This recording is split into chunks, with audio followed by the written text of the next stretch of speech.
بسم اللہ الرحمن الرحیم۔ السلام علیکم ورحمۃ اللہ وبرکاتہ۔ اگر کوئی جائز مراد مانگنا چاہتے ہیں جو ابھی تک پوری نہ ہوئی ہو تو ہر نماز کے بعد مرد لوگ مسجد میں اور عورتیں گھر میں سورہ فاتحہ اس طریقے سے پڑھیں جو اس ویڈیو میں بتایا جا رہا ہے، سنایا جا رہا ہے۔ یہ بالکل آسان اور سہل ہے اور بابرکت عمل ہے۔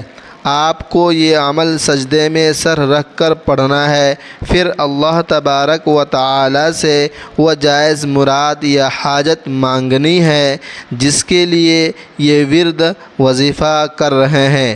انشاءاللہ اللہ تبارک و تعالی آپ کی ہر جائز دینی مراد قبول فرمائے اور آپ کے دکھ درد دور کر دے گا۔ نبی پاک صلی اللہ علیہ وآلہ وسلم کی ایک حدیث کے مطابق یہ سورہ فاتحہ کا انتہائی بابرکت وظیفہ اور ورد ہے۔ انشاءاللہ اس عمل سے رزق میں برکت ہوگی اور مشکلات حل ہوں گی۔ سورہ فاتحہ کا عمل نوٹ کر لیں، یاد کر لیں۔ اس سورہ میں 7 آیتیں ہیں۔ 3 آیتیں اللہ تبارک و تعالی کی حمد و ثنا کے لیے اور 4 آیتیں بندے کی دعا اور ہدایت کے لیے ہے۔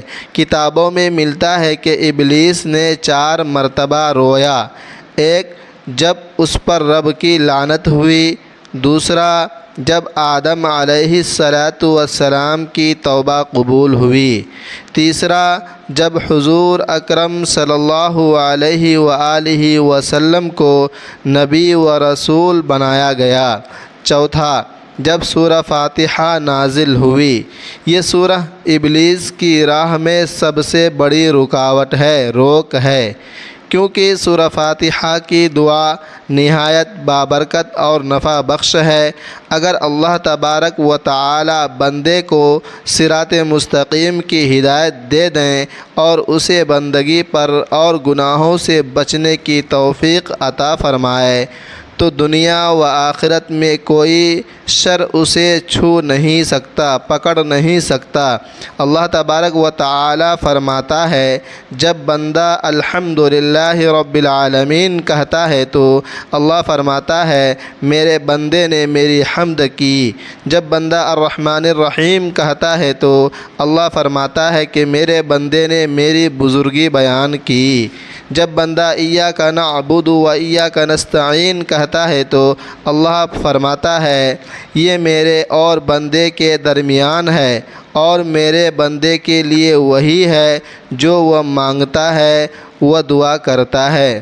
قرآن کریم میں سورہ فاتحہ سب سے پہلے لکھی گئی ہے اور نماز میں قرأت بھی اسی سے شروع ہوتی ہے۔ اس کا نام ام الکتاب اور سورۃ الشفاء بھی ہے۔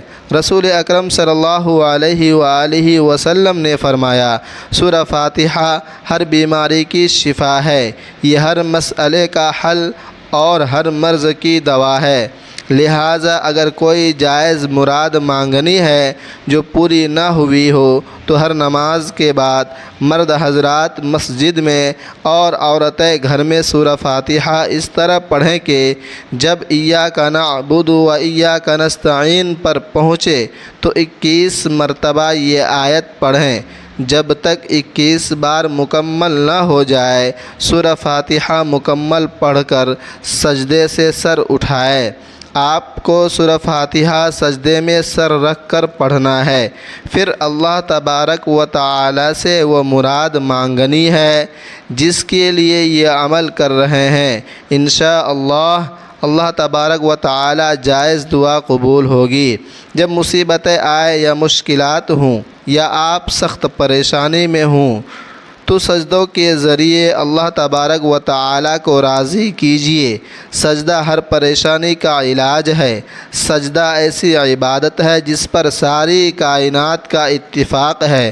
فرمان نبوی صلی اللہ علیہ وآلہ وسلم ہے کہ سجدے کی حالت میں بندہ اپنے رب کے قریب ترین ہوتا ہے، اس لیے سجدے میں کثرت سے دعا کرو۔ سجدہ زمین کے چھوٹے سے ٹکڑے پر آسمان کی بلندیوں تک پہنچاتا ہے۔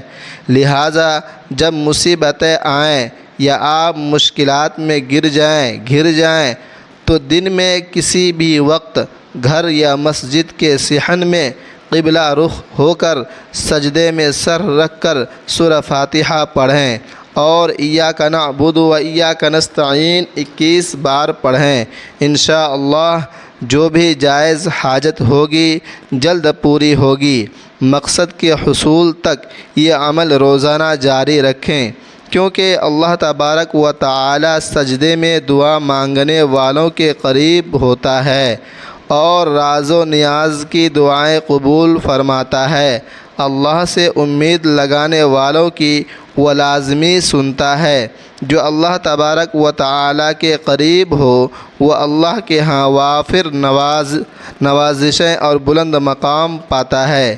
سورہ فاتحہ سے متعلق علامہ ابن قیم کا عمل بھی نوٹ کریں۔ وہ فرماتے ہیں کہ اگر جسم میں کہیں درد ہو تو درد کی جگہ پر ہاتھ رکھ کر 7 مرتبہ سورہ فاتحہ پڑھیں اور پھونک دیں، انشاءاللہ اللہ تعالی سے آرام ملے گا۔ اگر دن میں 1-2 مرتبہ یہ عمل کریں تو آپ کو آرام آئے گا۔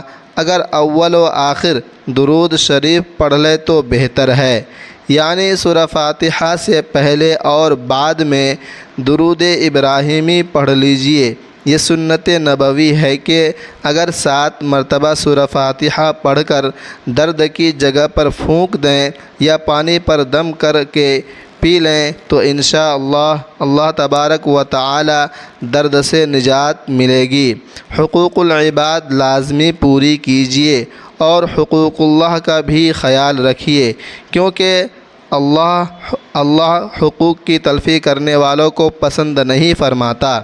قیامت کے دن اللہ تعالیٰ اپنے حقوق معاف فرما دے گا، مگر حقوق العباد جو آپ نے ادا نہیں کیے وہ معاف نہ ہوں گے، ان پر سزا ہوگی اور نیکیوں سے ادا کیے جائیں گے۔ دعا ہے کہ اللہ میرا سنانا اور آپ کا سننا اپنی بارگاہ میں قبول فرمائے۔ تمام دوستوں سے گزارش ہے کہ نیچے کمنٹ میں اللہ لکھیں اور اللہ تبارک و تعالی تمام امت مسلمہ کو اپنے حفظ و امان میں رکھے، آمین۔